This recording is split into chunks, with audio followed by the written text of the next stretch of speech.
Good morning students.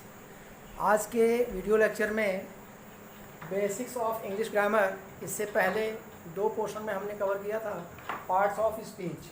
Parts of speech में हमने पहले लेक्चर में 4 parts of speech, 4 components of speech, 4 elements of speech, noun, pronoun और preposition और conjunction को कवर किया था। और दूसरे लेक्चर में हमने remaining 4 parts verb, adverb, adjective और इंटरजेक्शन को कवर किया था। आज हम जो है उसी पार्ट्स ऑफ स्पीच से रिलेटेड कुछ मैंने यहाँ पर पहले से ही कुछ सेंटेंसेस लिखे हुए हैं, हम लोग डिस्कस करेंगे और पहचानने की कोशिश करेंगे कि किस तरह से हम इसमें पहचान पाते हैं कि नहीं, तो कौन से पार्ट्स ऑफ स्पीच हैं।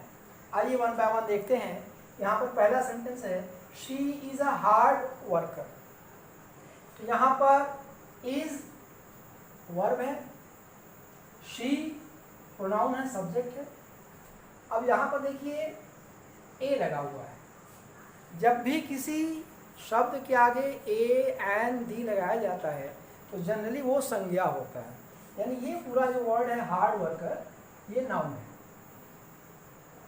यहाँ पर वर्कर नाउन हुआ और नाउन के पहले, वर्कर के पहले क्या लगा, हार्ड, ये हमारा एडजेक्टिव है। इस तरह से एडजेक्टिव, ये नाउन और ये हमारा सब्जेक्ट है, प्रोनाउन शी प्रोनाउन है, सी प्रोनाउन और इज यहाँ पर मेन वर्ब है। किस तरह की वर्ब है, इसमें कोई एक्शन नहीं हो रहा है, केवल उसकी क्वालिटीज बताई जा रही हैं। ये वर्ब कैसी है, स्टैटिक वर्ब है। यहाँ पर इज वर्ब कैसी है, static.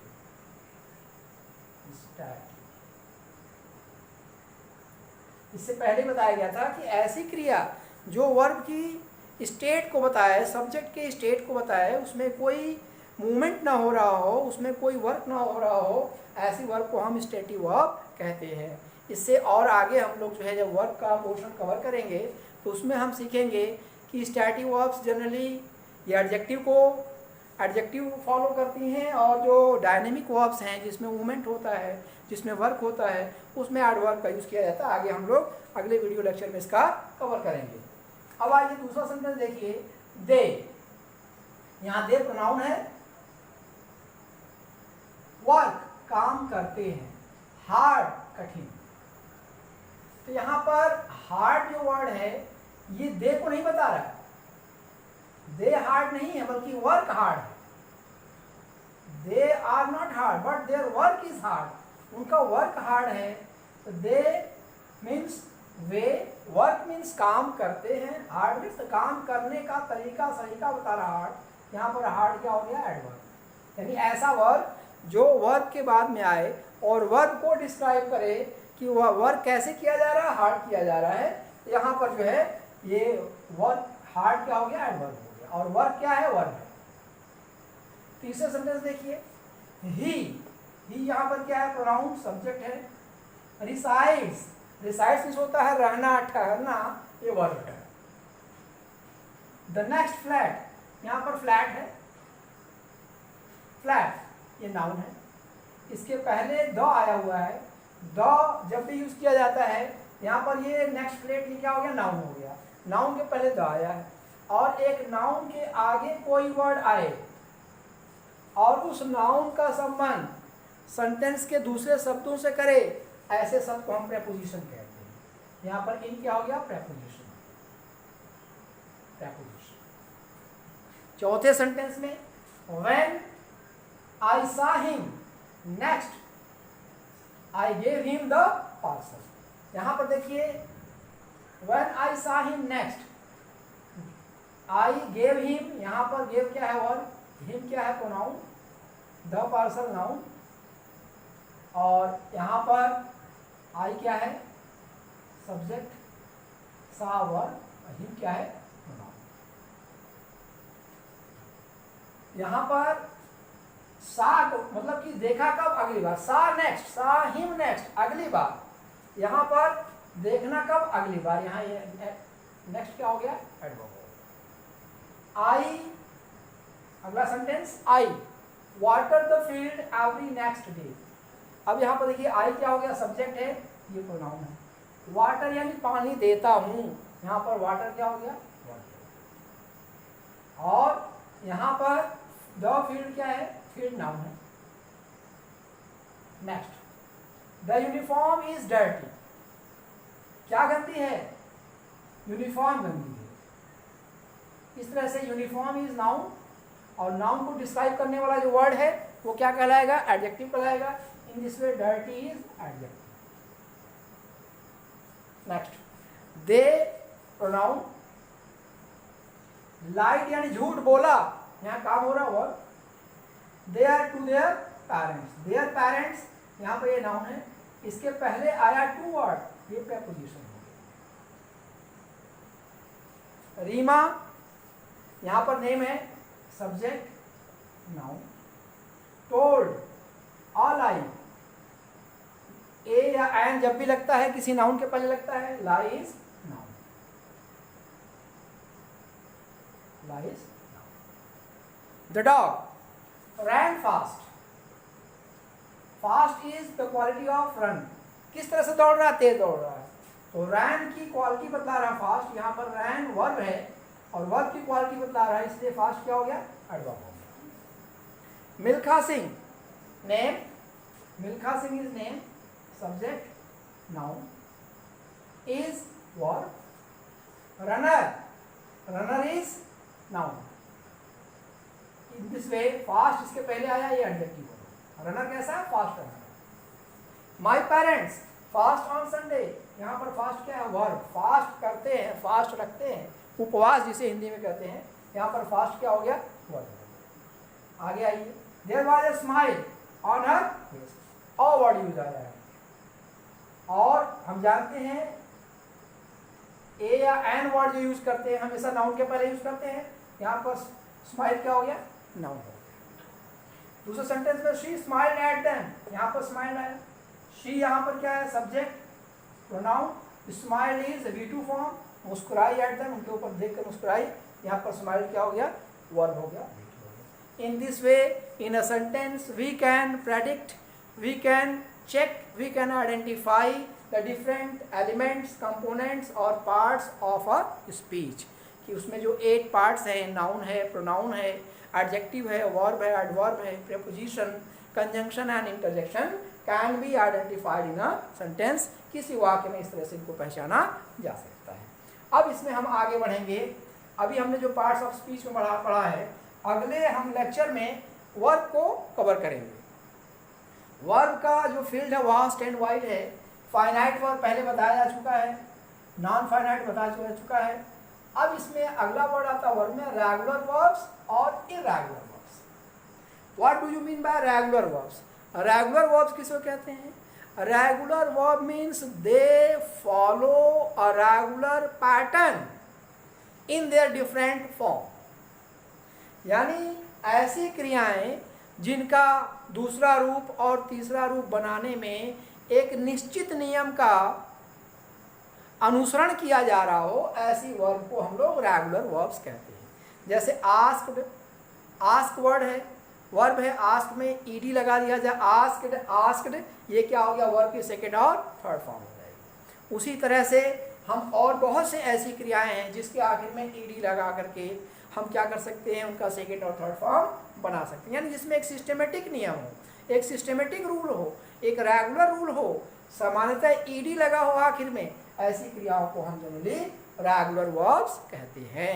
Means regular verbs always follow a regular pattern in the formation of their second and third form, यानी रेगुलर जो नियमित क्रियाएं होती हैं वो अपना दूसरा और तीसरा रूप बनने में एक नियमित नियम का पालन करती हैं। सामान्यतः इनमें ईडी का प्रयोग किया जाता है या डी का प्रयोग किया जाता है।